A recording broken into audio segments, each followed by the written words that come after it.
రీసెంట్‌గా మనం చాలా ఫ్లాగ్‌షిప్ మొబైల్స్‌లో ఎల్‌టిపిఓ AMOLED అని చెప్పి కొత్త డిస్‌ప్లే స్పెసిఫికేషన్ అయితే చూస్తున్నాం కదా!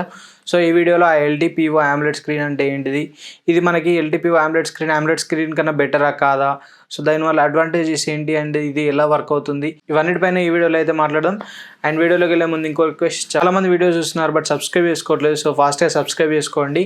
అండ్ వీడియో నచ్చితే తప్పకుండా లైక్ చేయండి. And let's get started.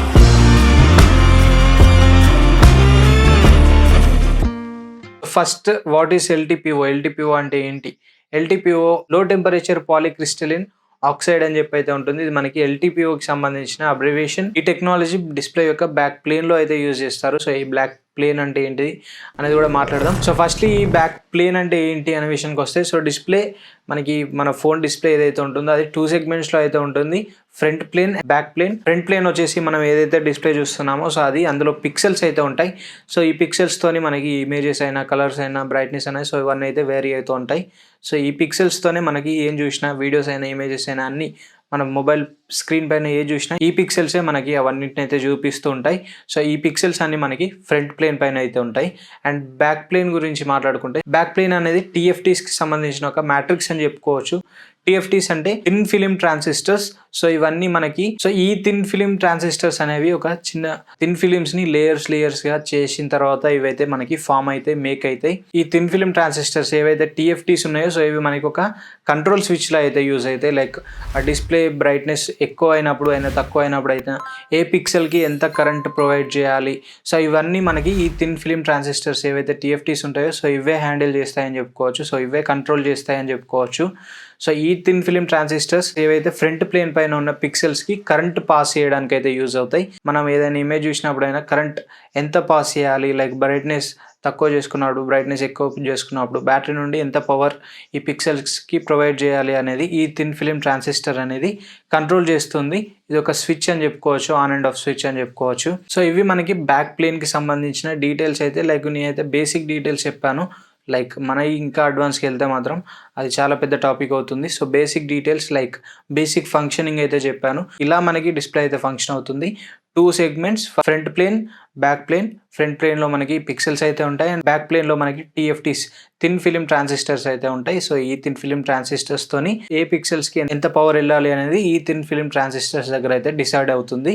So, ఇది మనకి డిస్‌ప్లే యొక్క స్ట్రక్చర్ అయితే. ఏవైతే ఈ display back planes and front planes ఉంటాయో సో, ఇవి మనకి డిఫరెంట్ డిస్‌ప్లేస్‌లలో యూజ్ చేస్తుంటారు. స్మార్ట్ ఫోన్ డిస్‌ప్లేస్ అయినా, ఎల్‌సీడీ స్క్రీన్స్ అయినా, లైక్ టీఎఫ్టీ డిస్‌ప్లేస్ అయినా, టాబ్లెట్స్ డిస్‌ప్లేస్ అయినా, ల్యాప్‌టాప్ డిస్‌ప్లేస్ అయినా, సో, ఏ ఎలక్ట్రానిక్ ఐటెమ్ డిస్‌ప్లేస్ పైనైనా ఈ డిస్‌ప్లే స్ట్రక్చర్‌ని అయితే యూజ్ చేస్తూ ఉంటారు. సో, ఇవి మనకి AMOLED స్క్రీన్స్ సేమ్ ఉంటాయి. ఎల్‌టిపిఓ AMOLED స్క్రీన్స్‌కి సేమ్ ఉంటాయి. అండ్ ఎల్‌సీడీ స్క్రీన్స్‌కి సేమ్ ఉంటాయి. ఓఎల్ఈడీ స్క్రీన్స్‌కి సేమ్ ఉంటాయి. అన్నిటికి ఈ స్ట్రక్చర్ అయితే ఉంటుంది. అండ్ ఇక ఎల్‌టిపిఓ విషయానికి వస్తే, సో, ఎల్‌టిపిఓ అనేది మనకి రిఫ్రెష్ రేట్ ఉంటుంది కదా! సో, ఆ రిఫ్రెష్ రేట్‌ని డైనమిక్‌గా అయితే అడ్జస్ట్ చేస్తుంది. సో, యూజర్స్ కండిషన్స్ బట్టి, ఇక్కడ కండిషన్స్ అంటే మనం గేమ్ ఆడుతున్నామా, వీడియోస్ చూస్తున్నామా, ఫోటోస్ చూస్తున్నామా, టెక్స్ట్ చదువుతున్నామా, సో, ఇవన్నీ కండిషన్స్ అని చెప్పుకోవచ్చు. సో, ఈ కండిషన్స్‌ని బట్టి ఎల్‌టిపిఓ స్క్రీన్ అనేది, ఎల్‌టిపిఓ టెక్నాలజీ అనేది మనకి ఆ రిఫ్రెష్ రేట్‌ని అడ్జస్ట్ చేస్తూ ఉంటుంది. లైక్ ఎగ్జాంపుల్‌గా మనకి రీసెంట్ టైమ్స్‌లో IQ13 అయినా, సామ్సంగ్ గెలాక్సీ S24 అల్ట్రా అయినా, సో, ఇంకా డిఫరెంట్ డివైజెస్‌లో ఈ ఎల్‌టిపిఓ AMOLED స్క్రీన్ అయితే యూజ్ చేస్తారు.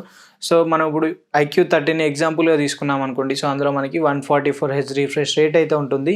సో, ఈ 144 హెర్ట్జ్ రిఫ్రెష్ రేట్ అనేది 1 హెర్ట్జ్ టు 144 హెర్ట్జ్ వరకు అయితే ఉంటుంది కదా! ఈ ఎల్‌టిపిఓ స్క్రీన్ ఏం చేస్తుందంటే ఈ 1 హెర్ట్జ్‌ని యూజ్ చేస్తుంది. అట్లాగే 144 హెర్ట్జ్‌ని కూడా యూజ్ చేస్తుంది. అది కూడా ఎన్విరాన్మెంట్ లైక్ యూజబిలిటీ బట్టి 1 హెర్ట్జ్ యూజ్ చేయాలా, 144 హెర్ట్జ్ యూజ్ చేయాలా అనేది డిసైడ్ చేసుకుంటుంది.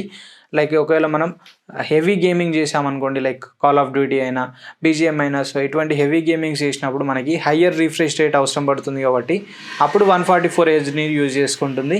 అదే లైక్ మనం నార్మల్ వీడియో స్ట్రీమింగ్ చేస్తున్నాం అనుకోండి, యూట్యూబ్ చూస్తున్నాం, లేకపోతే ఏదైనా స్క్రోలింగ్ చేస్తున్నాం. సో, అటువంటి టైంలో మనకి 30 హెర్ట్జ్ రిఫ్రెష్ రేటే అవసరం పడుతుంది కదా! సో, అటువంటి టైమ్స్‌లో అది మనకి 30 హెర్ట్జ్‌కి డిక్రీజ్ అవుతుంది. సో, ఇంకా మనం ఫోటోసే చూస్తున్నాం, ఓన్లీ టెక్స్ట్ రీడ్ చేస్తున్నాం అనుకోండి. సో, అప్పుడు మనకి లైక్ 1 హెర్ట్జ్ రిఫ్రెష్ రేట్ అవసరం పడ్డా కూడా 1 హెర్ట్జ్ రిఫ్రెష్ రేట్ వరకు డిక్రీజ్ అయితే అవుతుంది. సో, దీని ద్వారా అడ్వాంటేజ్ ఏంటి అనే విషయానికి వస్తే, ఫస్ట్ మనకి AMOLED స్క్రీన్ వచ్చినప్పుడు మనకి హయ్యర్ రిఫ్రెష్ రేట్స్, ఎప్పుడైతే హయ్యర్ రిఫ్రెష్ రేట్స్ మొబైల్‌లోకి వచ్చాయో సో, అప్పటి నుండి మనకి మొబైల్ బ్యాటరీ అనేది డిక్రీజ్ అవుతూ ఉంది. లైక్ మొబైల్ బ్యాటరీ ఎక్కువసేపు రాకపోవడం, బ్యాకప్ అనేది తక్కువ సేపే రావడం. సో ఇటువంటి ఇష్యూస్ అయితే ఫేస్ చేయాల్సి వచ్చింది. సో అందుకని స్మార్ట్ ఫోన్ కంపెనీస్ ఈ ఎల్టీపీఓ టెక్నాలజీని అయితే తీసుకొచ్చాయి. సో ఈ టెక్నాలజీ ద్వారా మనకి డైనమిక్గా డిస్ప్లే రిఫ్రెష్ రేట్ అనేది అడ్జస్ట్ అవుతుంది కాబట్టి సో మన యూజబిలిటీ బట్టి డిస్ప్లే రిఫ్రెష్ రేట్ అయితే ఉంటుంది. సో దట్ మనకి బ్యాటరీ లైఫ్ అనేది కొంచెం ఎక్కువ వచ్చే ఛాన్సెస్ అయితే ఉంటాయి. లైక్ మనం వీడియో స్ట్రీమింగ్ చేసినప్పుడు మనకి 144 హెర్ట్జ్ రిఫ్రెష్ రేట్ అవసరం లేదు కదా. సో అప్పుడు ఎంత రిఫ్రెష్ రేట్ కావాల్సి వస్తుందో అంత రిఫ్రెష్ రేట్ మాత్రమే అడ్జస్ట్ అవుతుంది. అంత రిఫ్రెష్ రేట్లోనే మనకి వీడియో అనేది స్ట్రీమ్ అవుతుంది. సో ఆ రిమైనింగ్ రిఫ్రెష్ రేట్కి సంబంధించిన పవర్ని అయితే మనం సేవ్ చేసినట్టే కదా. సో ఇలా ఈ విధంగా మనకి బ్యాటరీ లైఫ్ అనేది అయితే పెరుగుతుంది ఈ ఎల్టీపీఓ స్క్రీన్స్ వల్ల. సో ఇదే మనకి వన్ అండ్ ఓన్లీ అడ్వాంటేజ్ దీంతో ఉంది. మనకి ఇంకోటి ఎల్టీపీఎస్ అని కూడా ఉంటుంది. సో ఈ ఎల్టీపీఎస్ కూడా లో టెంపరేచర్ పాలీక్రిస్టలిన్ సిలికాన్ అని ఉంటుంది ఎల్టీపీఎస్. సో ఈ ఎల్టీపీఎస్ కూడా మనకి డిఫరెంట్ డివైజెస్లో అయితే ఉంటుంది. బట్ ఈ ఎల్టీపీఎస్ కూడా మనకి AMOLED స్క్రీన్ అన్నట్టే మనకి ఆ ఎల్టీపీఎస్తో అంత పెద్ద ఎఫెక్ట్ అయితే ఉండదు. ఈ ఎల్టీపీఓ మనకి డిఫరెంట్ మెటీరియల్ కాంబినేషన్స్తోనైతే తయారు చేస్తారు. సో మనకి ఎంత పవర్ ఎక్కడికి వెళ్ళాలి అనేది డిసైడ్ అవుతుంది. సో ఎల్టీపీఎస్లో అటువంటిది అయితే ఉండదు. సో దట్ మనకి అందులో కూడా బ్యాటరీ అనేది ఎక్కువ కన్జ్యూమ్ అవుతుంది. ఎల్టీపీఓలో మనకి బ్యాటరీ అనేది కొంచెం తక్కువ కన్జ్యూమ్ అవుతుంది అండ్ బ్యాటరీ బ్యాకప్ అనేది ఎక్కువసేపు అయితే వస్తుంది. ఇక AMOLED కన్నా బెటర్ అంటే బెటర్ అని చెప్పుకోవచ్చు. లైక్ ఎల్టీపీఓ AMOLED అని ఉంటుంది, నార్మల్ AMOLED అని ఉంటుంది. సో రెండు అయితే సేమ్ కాదు, రెండింటిని వేరువేరుగా అయితే చూడండి. సో ఎట్లా అయితే మనకి ఎల్సీడీ నుండి AMOLEDకి అప్గ్రేడ్ అయినామో సో సేమ్ అదే విధంగా ఇప్పుడు AMOLED నుండి ఎల్టీపీఓ AMOLEడ్గా అయితే అప్గ్రేడ్ అయ్యే టైం వచ్చిందని చెప్పుకోవచ్చు. ఇదైతే మీకు అర్థమైంది అని అనుకుంటున్నాను. So this is the video for నా. వీడియో నచ్చితే తప్పకుండా లైక్ చేయండి, షేర్ చేయండి అండ్ మరిన్ని ఇలాంటి ఇంట్రెస్టింగ్ అండ్ ఇన్ఫర్మేటివ్ కంటెంట్ కోసం మన ఛానల్ సబ్స్క్రైబ్ చేసుకోండి. Thanks for watching. This is Ashish signing off.